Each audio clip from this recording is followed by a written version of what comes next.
Hello, and welcome to another episode of Hi, I'm Jason with Jason Pollock. I am not Jason. Join Jason and Justin back in the green room as they talk with some of their favorite folks from the entertainment industry. And now, the man you haven't been waiting for, Jason Pollock. Hey, Justin, how are you? I'm doing good, Jason. How you doing? Good morning, Justin Gonzalez. How are you? I'm Oh, great. You're not going to be able to monetize from this. I'm fine. I sung a copyrighted song. Well, no, we'll go back to this one then. Good evening, Justin. That's that very sexy "Hi, I'm Jason" jingle that I wrote that you just all heard. That was magical. Hey, Justin, real quick before we bring our guest down, let me tell you. Remember that story I told you about the fly getting stuck in the line of pee in the bathroom before a comedy show? Yes, I do remember. A poem about it. Yes, well, I remember all that. Poem someone wrote about it, and I made a coloring book, "The Fly," that refused to die, which is available on Amazon Prime. Oh, run, do not walk, people. I've seen a couple of the proof pages of it. It's ridiculous. It is very, very funny. That's supposed to be me. There it is, kids. Yes. Yeah. The fly that refused to die. And if you're wondering what I look like in person, look up in the corner. That's Jason. Up in the corner. That's Jason. Oh, that's fantastic. That's your third book that you've put out. What? Third? The third, I believe. Stop it. You're right. Oh my goodness. You're really reading this book, and do you have your second book? And within arm's reach? I'm not prepared. I'm not. But I have this picture of me with Ralph and Potsy. Oh, that's a good one. That's nice. I have no cool pictures like that. I've had the opportunity. No, you performed for Prince Charles, but no, you. I have no picture proof of it. Only picture proof I think I have of me singing with a famous person is someone got a screen grab of me singing with Lenny Kravitz at the DNC when it was in Philadelphia. That's pretty big. I'd say that's pretty big. It was okay. We have any housekeeping to take care of before. He's great. I just talked to him the other day. Len. Yeah. Len. Lenny K. Full of a whole wheat grain pancake. It's really really nice. So yes, let's take care of some housekeeping before we get this all underway. First off, those of you that are watching on Facebook, hello. Those of you that are watching on Twitch, hello. Those of you that are enjoying this as a rebroadcast on the many platforms that we are now on, Audacity, Spotify, fill in the blank, we're everywhere. Hello. It's wonderful to be with you. And a quick thank you and shout out to our production team over at Strong Island Entertainment Network. Thank you so much for your hard work and making us, presumably appear presentable and professional. You guys work with magic wands over there. That is for sure. But for those of you that do not know all of all of the places you can find us, of course, I had just named a few: Spotify and Audacity. Make sure that you're looking up on Strong Island Entertainment, as well as Hi, I'm Jason with Jason Pollock and Justin Gonzalez. That's Jason. I'm Justin. And we are so glad to be here with you. The other side, you schmuck. This is why we can have nice things. This is why we can't have nice things, yes. Which is our next book that we're putting out, since that seems to be my... we can't have nice things. I went to see you do Queen, and I didn't know Freddie Mercury said that so many times. I think I said it maybe 3 times in the show. And understandably so. Hear Justin say it. We're going to do a shot. That's it. Yes, that's the new drinking game. Well, anyway, let me get on all the business underway so that we can bring our guest out, because she is fantastic. She's been on tour with a dear friend of ours, and we can get into some of that and talking about what's going on, what's next on the chopping block for her. So, folks, if you want to see our finished broadcast, really rewatch these videos, head on over to YouTube and just search "Hi, I'm Jason," and you will find your way to us. If you're not watching on Facebook, head on over to facebook.com/Jason and Justin. That's all spelled out, Jason and Justin. And that's where we really disseminate all of the information. That's where we let you all know what we are doing when. And are you doing my hands with me, Jason? Sorry, this is my South Philadelphia ASL that I'm doing over here. It's so we already did Facebook. If you're watching on Twitch, make sure that you're watching on twitch.tv/Hi, I'm Jason P. Yes, and that's for Hi, I'm Jason podcast. It's also for Hi, I'm Jason P. Are we on the Drinks, Jokes, and Storytelling channel now? Well, we stream on both. So when Drinks, Jokes, and Storytelling streams, they also stream to the Hi, I'm Jason P page as well. So yes, when we are not actively streaming from our Hi, I'm Jason page, we actually stream the Drinks, Jokes, and Storytelling page. So our good friends over at Drinks, Jokes, and Storytelling, Mark Riccadonna and Richie Byrne. And so I think that's pretty much it, Jason. I don't have anything else. We thanked the wonderful folks over at Strong Island Entertainment. We talked about our other places you can find us now, and especially if you find yourselves not really being able to sit down and watch our podcast. Make sure that you follow us on Spotify or on Audible or any of the iHeartRadio. Yes, any of the wherever you can find podcasts, because I know sometimes you can't get down to get the downtime to watch it, but you can definitely listen to us on your next drive into work or I don't know, anytime if you're cooking or whatever. Again, you can listen to the Hi, I'm Jason podcast that you missed. And yes, that is all that I have for that. Jason, please make me shut up. Please say something. It's time to bring out our guest. She's our first guest of November, which means it's our Thanksgiving special month of shows. So to celebrate Thanksgiving, the start of Thanksgiving season, please, ladies and gentlemen, give a nice Freddie Mercury shout out to Anita Wise. Hey guys. Thank you, Anita, for joining us. It's been lovely. I'll see you later. Thank you. That was very nice. I usually get played on to turn it down for what, but it's a change of pace. That's all. Well, if I had the sheet music for it, it would have happened. I'm sorry, Anita. I didn't read your writer. This, so yeah, no. My bad. Okay.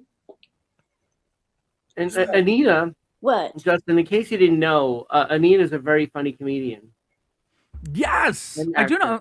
I believe, Anita, you've toured with our friend Julia Scotti. Yes. And you currently are touring with her, aren't you? Yes, and you were showing show and tell things. I have one. This is a poster that from when we were, how do you do this? In Massachusetts. Oh, yeah. Isn't that fun? That's nice. That's real nice. Yeah. You both look bored. I like it. Yeah, well, if you notice, there's like drinks and cigarettes and all this. My friend Gary Bodner did the photography, and he conceived this whole scenario. And it's a great scene. Really fun because we, it's fun publicity shots of us looking sloshed, but we're not. that's I think you two are a good You two are a good balance together because Julie is such a barrel of energy, and you're the polar opposite of a barrel of energy. Okay. And yet, still hilarious. But don't get me wrong. No, you're right. I am not a barrel of energy. I am maybe a quart container, something like that of energy. But right, a solid 2 fingers pour of energy. Okay. Sorry, we're just talking about all that liquor. I'm still stuck on the alcohol. It's a nice 3 count pour, maybe. Okay. This is why we can't have nice things, Justin. No, it's not. Okay. Good night. Nice studio audience there, ladies. Nice studio. Yeah. So Anita, what? I came home as you mentioned earlier, Justin. Anita and I went to the ChillerCon in North Jersey over the weekend. And we got a brief glimpse of Scott Baio in the hallway, and I felt so bad for him because this woman was there with her mother saying, "Look, Ma, there he is. There he is," and she's literally pointing to his chest. "Ma, he's right here. Look at him." His mom's like, "I don't see. I don't know what you want me to do." Yes. Yeah, it was like that. that moment froze him in the hallway, and everybody's like, what are we looking at? And then we're like, oh, him, that guy. Yeah. So that was pretty funny. Like- Julia had the best line, though. They had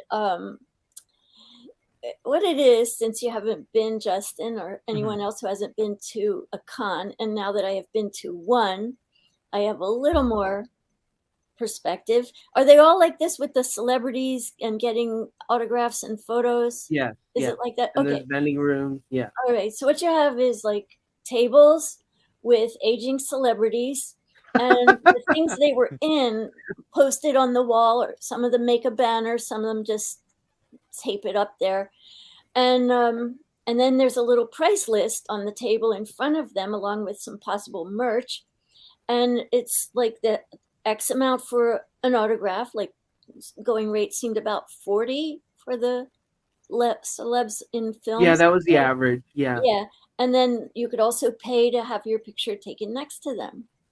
So, and then there were like very many people who wanted to pay this money and gawk at celebrities. So Julia was asking me, well, who was there? And I said, well, there was, the two guys, the brothers from Leave It to Beaver. There was Jerry Mather, the young one, and Tony Dow. It was the Beaver, and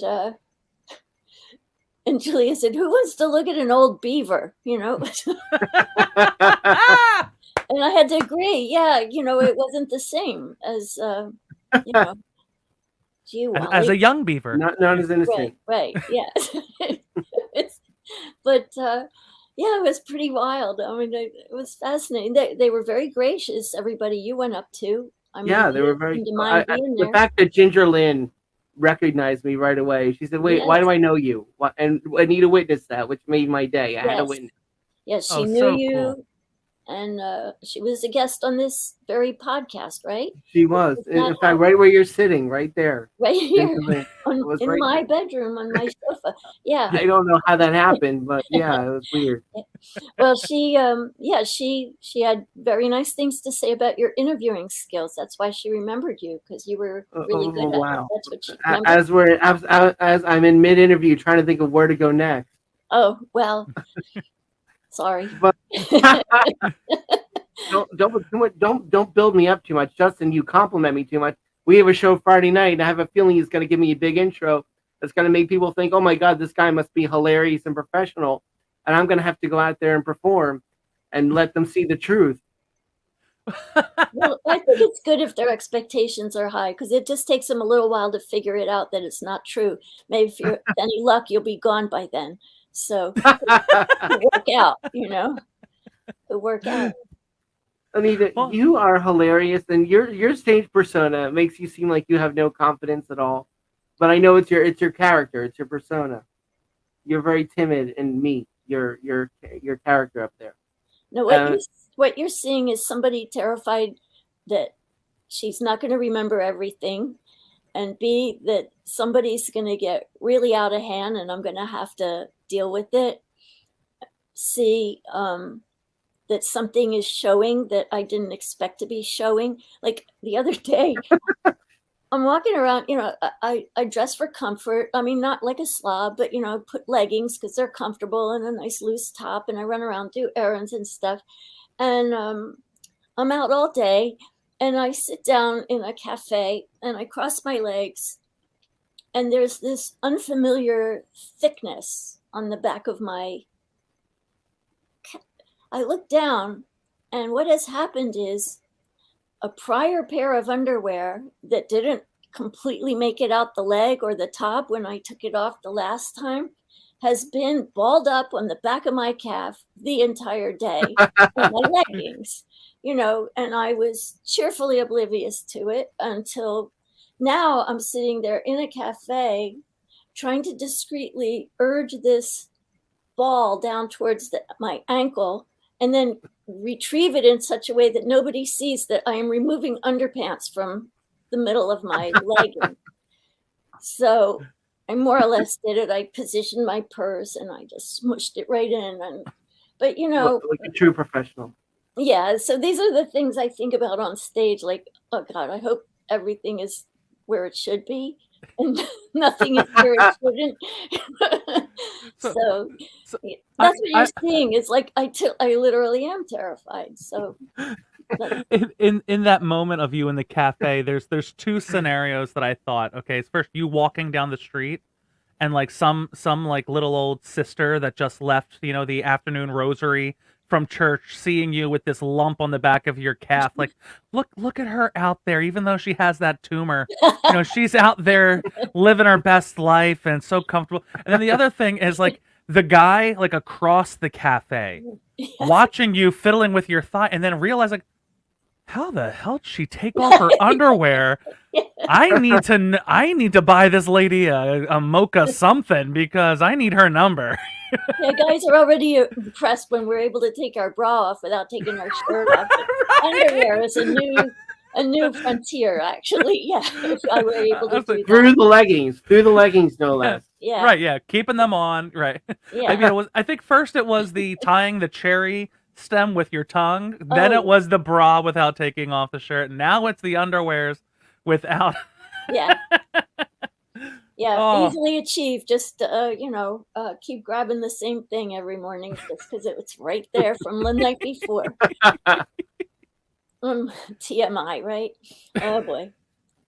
never TMI. I was Never just gonna ever. say, there's never TMI in comedy, is there? I was just talking with a friend earlier today about the fact that he and we've been friends for a number of years, and even though we have an age gap between us, that we feel that there's never TMI, but there's never too much information, but there could be just too much. So there can never be TMI, but like there's one of those things like some of the things that we would say to each other, we would never or like we would uncover or just share with one another. We wouldn't necessarily find ourselves doing it in front of each other though. The second that you do it in front of them, then Oh yeah, maybe that's that's TM. Oh, That's too yeah, much. okay. yeah. Nothing physical, but you could say anything. In other words. Exactly. Yeah, and I think it's the same thing with comedy. You can pretty much say anything, but once you get to the TM of the TMI, too much information is fine, but don't get into too much. So you're talking about your line of entertainment as far as singing goes, not comedy, right? You're talking about the band lifestyle, which takes comedy lifestyle to new levels. Because I remember stories about what Led Zeppelin did with some fish and groupies in the hotel room. Yeah, well, I never lived the Led Zeppelin life. That's for damn sure. I mean, I've traveled internationally and I've sung in opera houses and that sort of stuff. The first 10 years of my career being an opera singer, but like I said, never like like Motley Crue jumping off the tour bus and snorting up a row of ants like they're cocaine. I mean, you do that. You only do that in Italy. So, and I've never worked in Italy, so that's or so I've heard.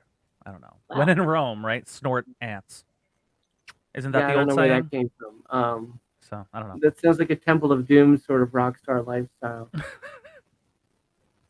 It does. The comedy life is, in my experience, not quite that dramatic. Some people achieve those, but they don't last long, those guys. And they're usually guys. Yeah, Yeah, usually guys. yeah, that's Yeah. true. The women in comedy, they usually have some like terrible thing happen to them, and you What? like are well. I mean, think of like Gilda.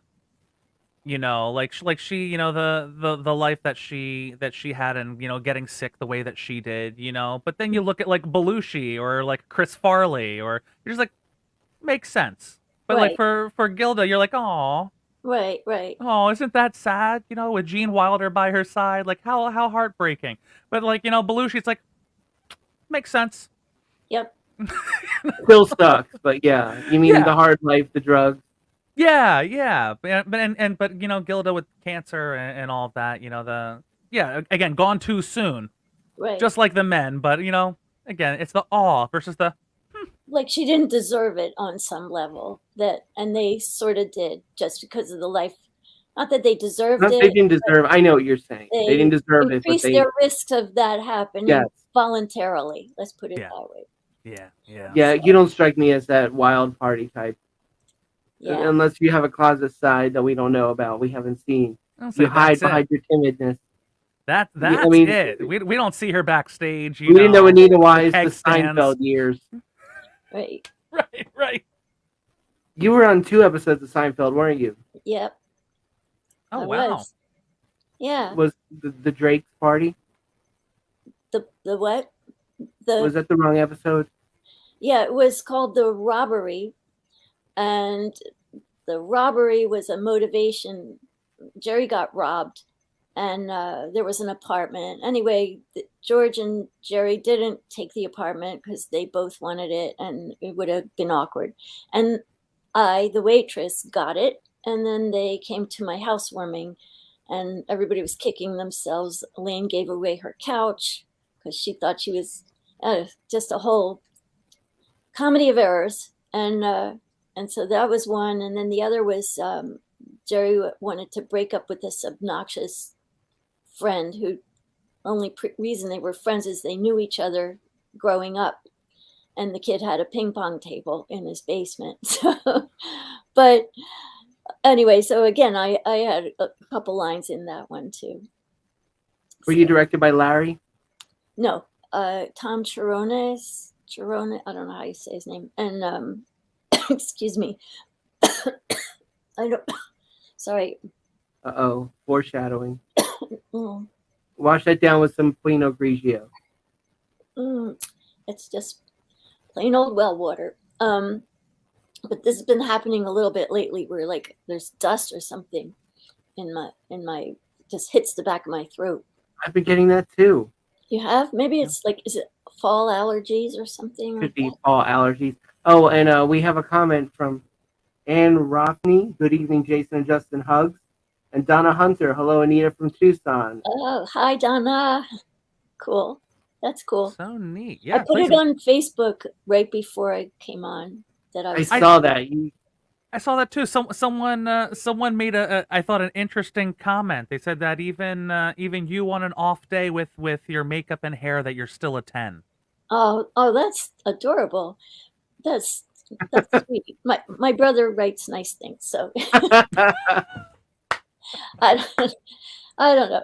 Anyway, you know how it is. You like start obsessing. Like you can't. Like the thing I'm really worried about is, am I going to be entertaining? Am I going to betray a confidence, or am I going to, I don't know, mess up?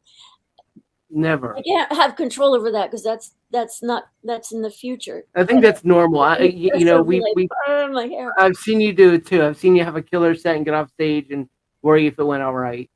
I do it all the time. Yeah, we don't have good perspective sometimes. Anita, what got you into comedy?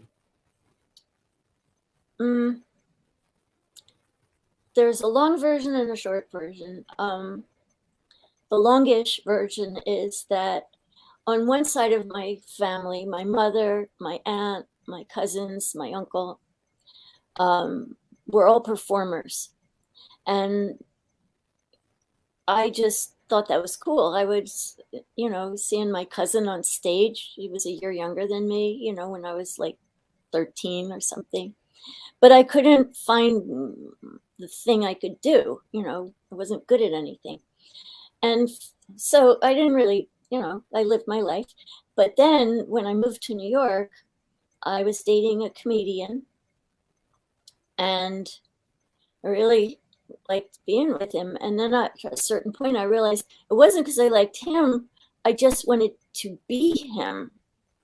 He had a cool life. He traveled and he hung out at night. And so he was a professional comedian. Fun. Yeah, he was a professional comedian. And so we didn't go out anymore, but I was inspired to take a comedy writing class, like a 4-week class. And at the end, you perform for like whatever 5 minutes you cobbled together during the 4 weeks.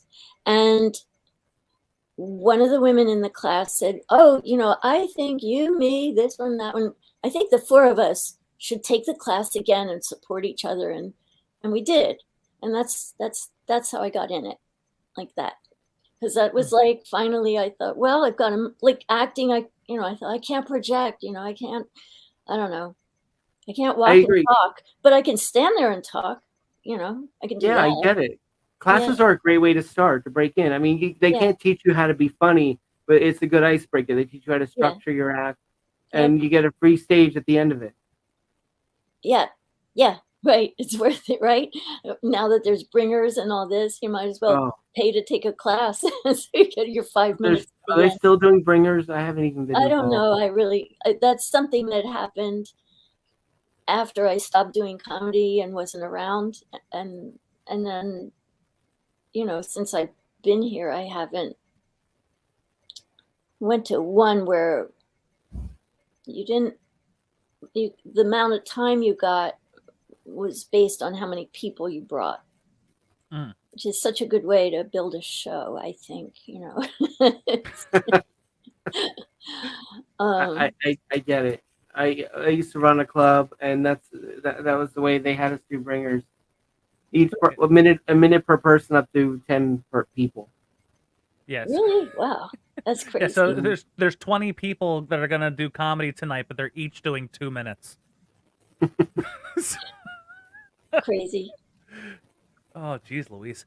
Yeah, well, again, my background being music, we never really, at least the stuff that I did, I was never like a bringer type thing. I started performing early, but I always worked in theaters. And when I worked in nightclubs, I was playing in a top 40 band, so it's not like I was doing original music. We were just like, hey, Thursday night, we're gonna do top 40 from 1960 to 1992. And just get out there and have a good time, and just don't spray too much banaka, So, but it's so it's so interesting when I hear about this whole idea of the bringer, because I mean that's got to kill. I mean that could really kill someone's confidence who's good, but people are there to see their friends. Their friends just want to laugh at their friend. Right, and it's I especially an early comic, you're just trying to get that stage time in front of an actual audience, and you don't want to just keep bringing your friends, because your friends are gonna love you regardless. You want to make sure that you're sharpening your claws on real folks.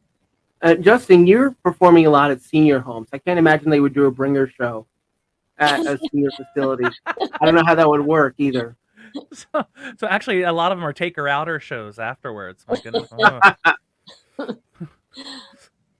It's like at first I thought that the microwave was done at the end, because it was beep. And no, it's not the microwave.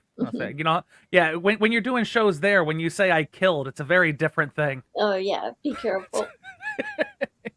Justin, did you know about Anita? She's worked with Bob Hope and Johnny Carson. Holy shnikes! So and now she's with us. Definitely, clawing your way right up to the. It just keeps getting better. Yeah. So, folks, you can tell with that statement, that's definitely not water in her cup. So was the Bob Hope thing a USO tour? No, it was a special. It was called, I think, Bob Hope Presents the Ladies of Laughter. And I was on with Margaret Cho and Wendy Liebman and Kathleen Madigan. Yeah. I keep wanting to say Garrity, and because I think I went to high school with Kathleen Garrity. But anyway, Kathleen Madigan, very funny woman, and Carol Siskin and myself.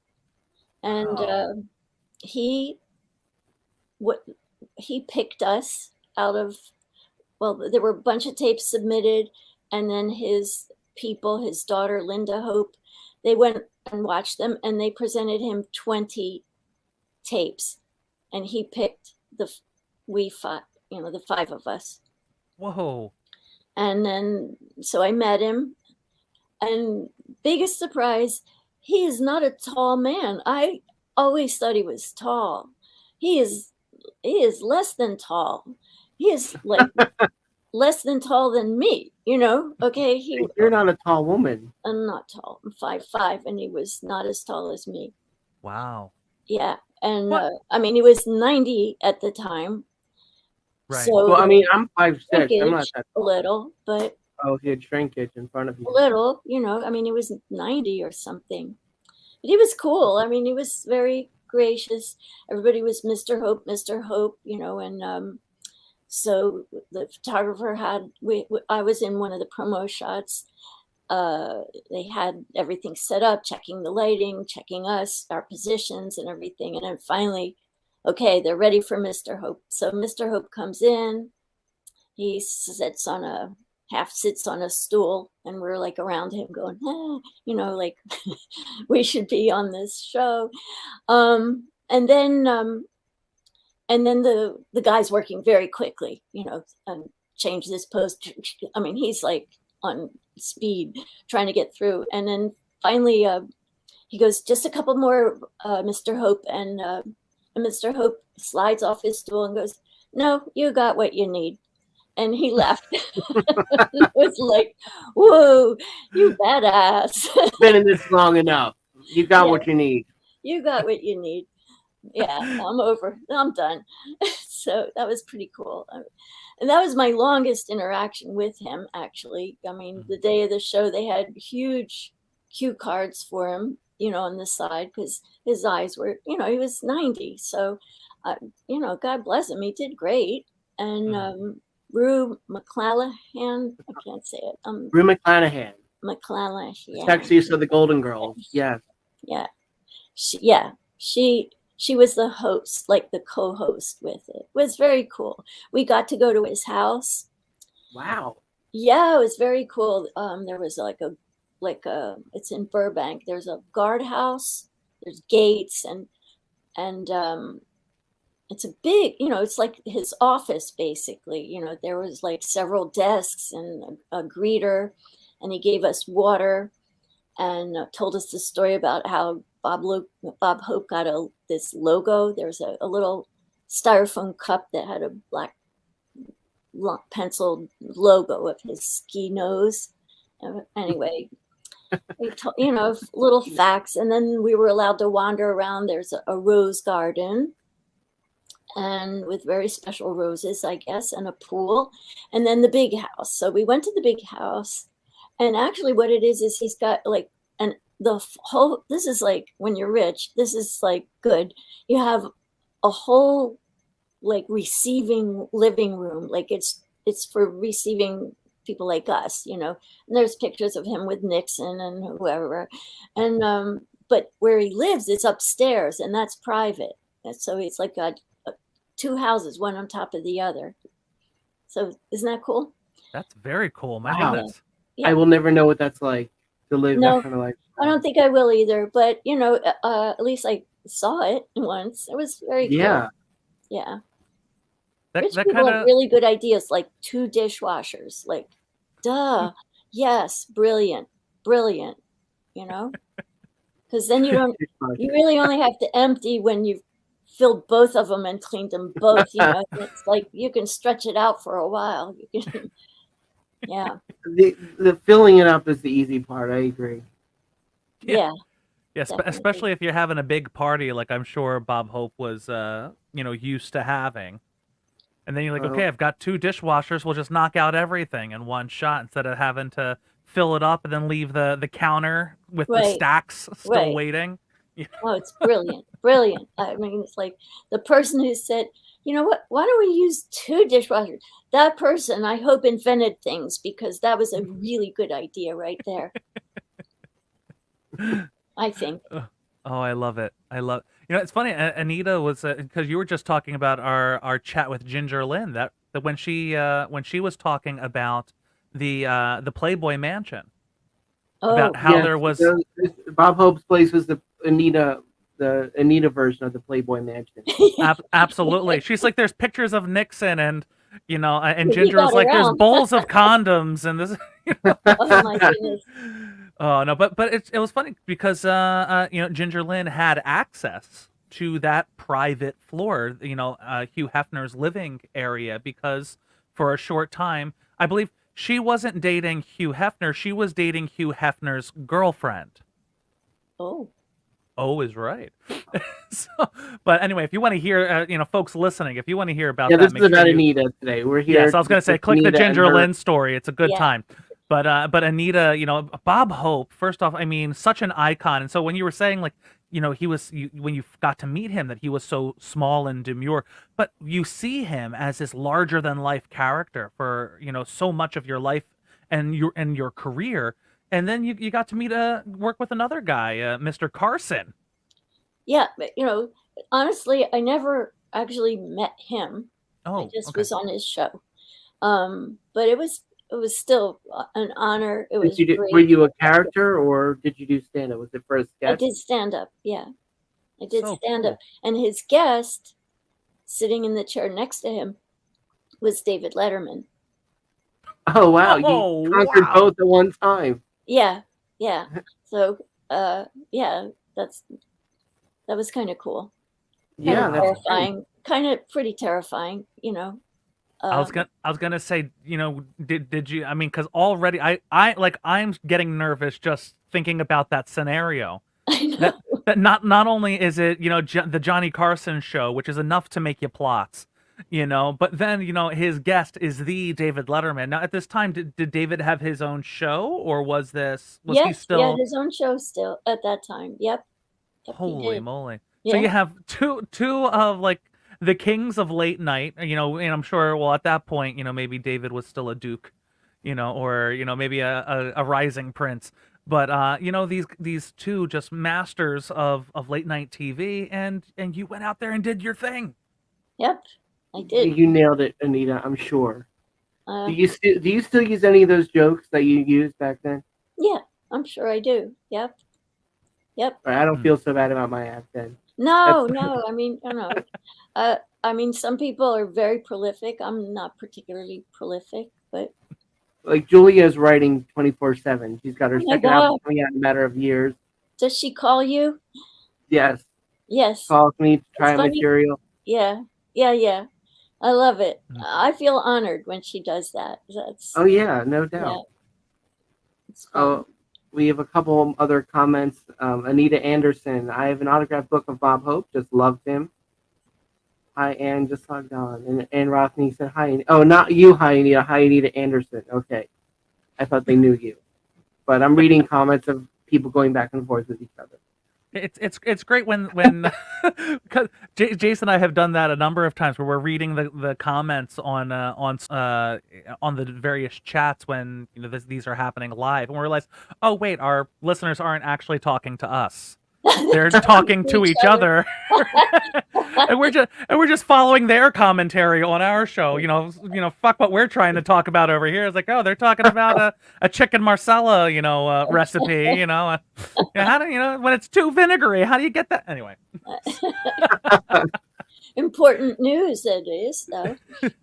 So, and Anita, speaking about writing, because this is something that I'm getting into, and I've been encouraged by a lot of the folks that I've met through COVID, because I was not at all working with comedy. And thank you, COVID. Yep, thank you, COVID. Yes, thank you. Thank you to COVID-19 for that. But I mean, Julia was like my first introduction to thinking comedically, and bringing a voice of comedy to my music shows. And now I'm talking with Jason and guys like Mark Riccadonna and Richie Byrne and Tom Briscoe and Steve Trevelise and Eric Potts. These guys have been so supportive. Hearing me do what I do, I find myself starting to write a lot more. What is your favorite joke that you have written? A way to put her on the spot there. Yeah. Wow. I know. Or Anita, let me even better. What's your favorite one to tell that you've written? Oh, Anita, to ease the tension. That's a beautiful lamp you have behind you. Oh, thank you. Yeah, that's from a prior life when we had a lighting store, and yeah, so lovely parting gift. So I do have a lot of lighting left. So maybe I should just put my name and say it's merch or something. I love it. I There's love a lovely it. skunk. Anita Wise lamps. I signed it. I don't know. My favorite joke to tell is the one I just wrote. That's the one that you just can't wait to see if it works, and if it does work, it's like a new toy or a new piece of clothing. That's always my favorite one. So right now, my new favorite ones, I have two, and then there's one I haven't even done yet. One it has to do with an experience I had in COVID, in which I stuck my arm up a cow's ass. People were Okay. trying to find so many different ways to cure COVID, and Right. that one didn't even occur to me.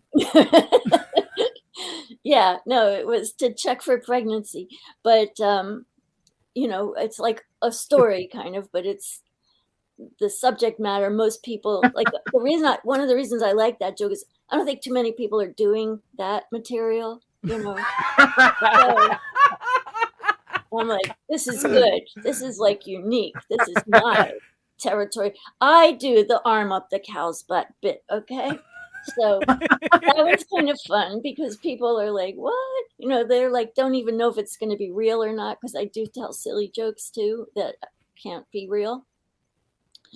I laughed so hard at one of your stories you told, one of your jokes about the paleo diet. It just killed me. Oh yeah, I don't remember it. I don't do that one anymore. I forgot it. You were saying it's the diet that the cavemen used. People were talking about it, trying to sell it like that. It's the caveman diet. Right. Like it's the diet used by a race of people that don't exist anymore. Basically. Right. Yeah. So I don't know if it's a good idea. Right. Yeah. How good was it? They're gone. Right. That was the joke. Or maybe I'll do it again. I forgot. And then my other new bit is about masturbation. And that was like totally a COVID child also, because I did it. I came up with it. I had the nerve to do it on Zoom because on Talk Zoom, about the joke, right? The joke or masturbation? Which did you do on Zoom? I'll never tell. But,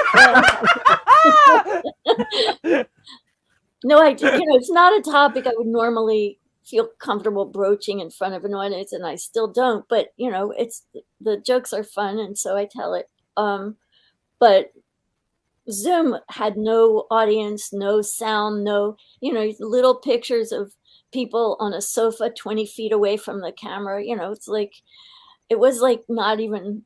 It didn't feel totally real, So I developed that bit on Zoom comedy shows. Thank you, Jim Mendrinos, for all that. Him and I guess was it Mark Riccadonna, his partner?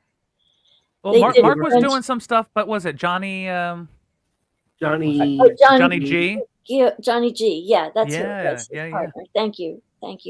Yeah, because that was great.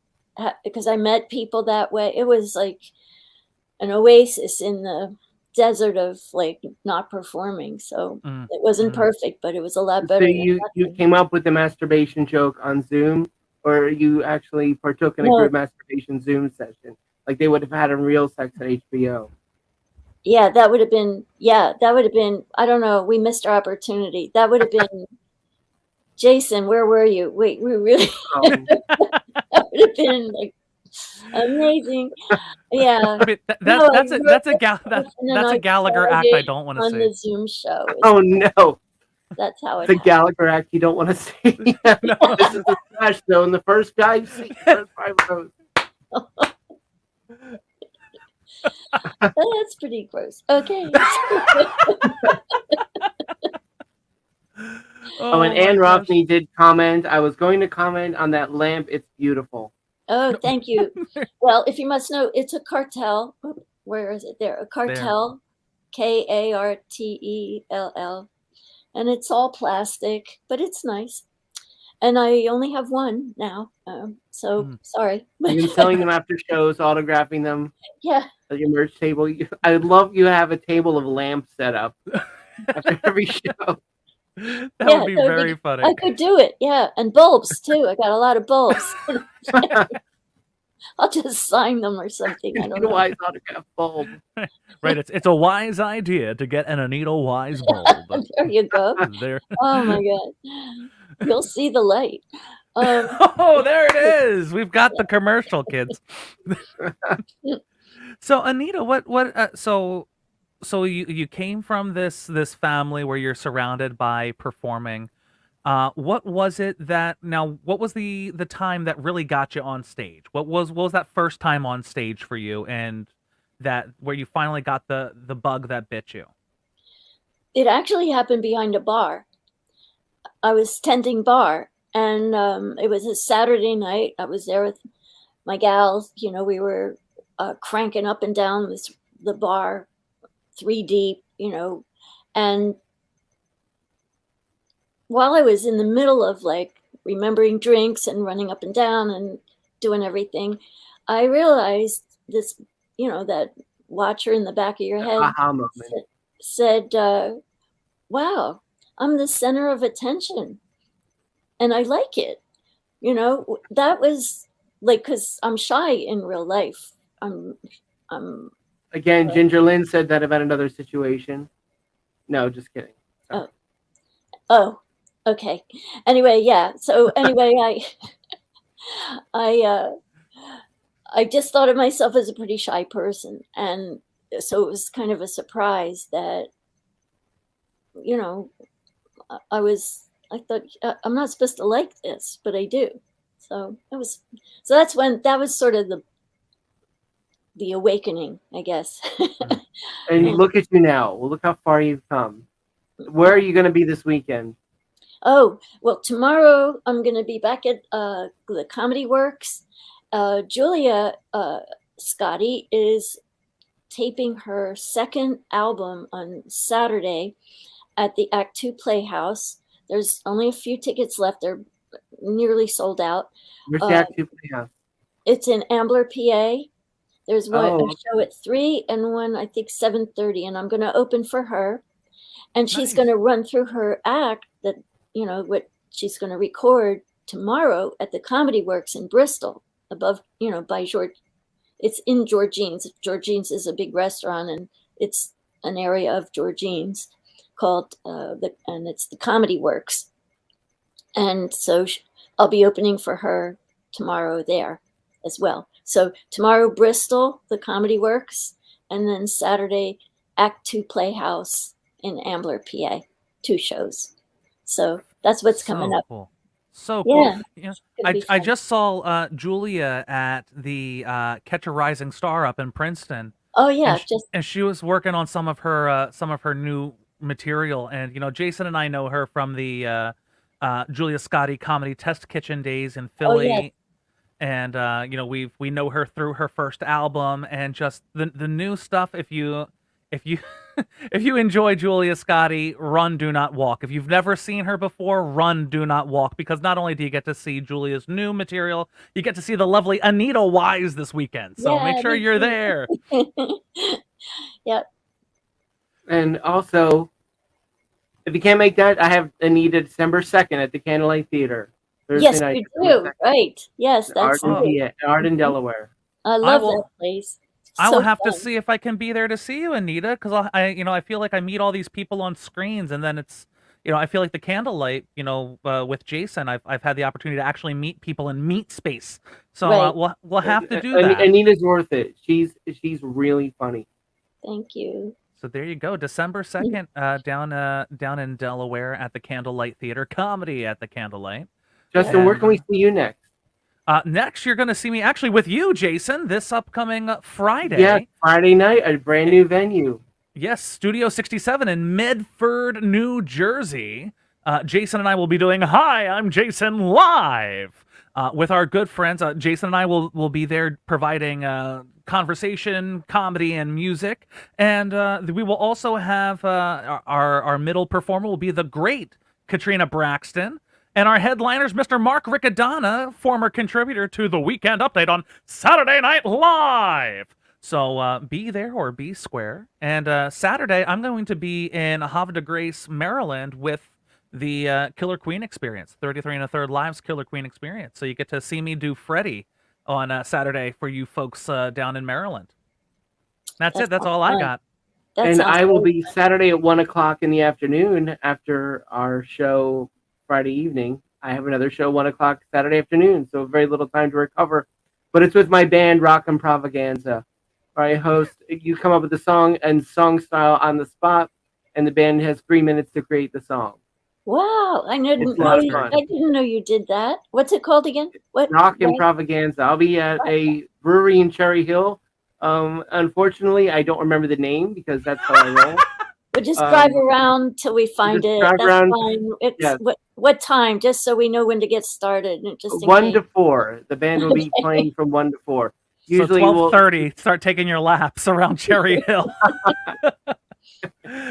So I'm trying to think what breweries are around Cherry Hill. It's a new one. Oh, well, that should narrow it down. But so what you need to do, folks, you need to go to facebook.com/Jason and Justin, because before the end of the night, we'll be sure to make a post about it.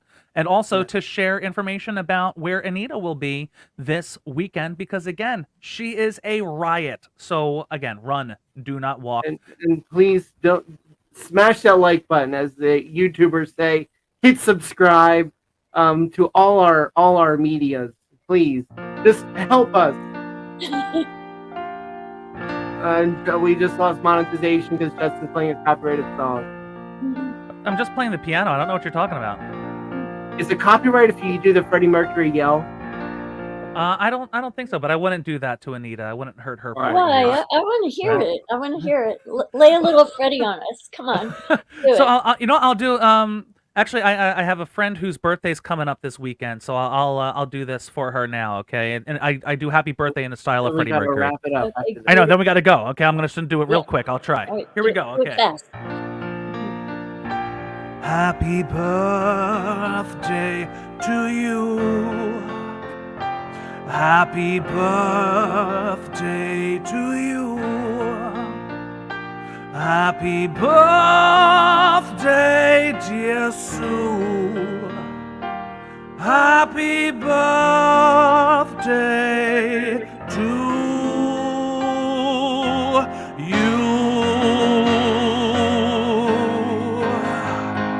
To you.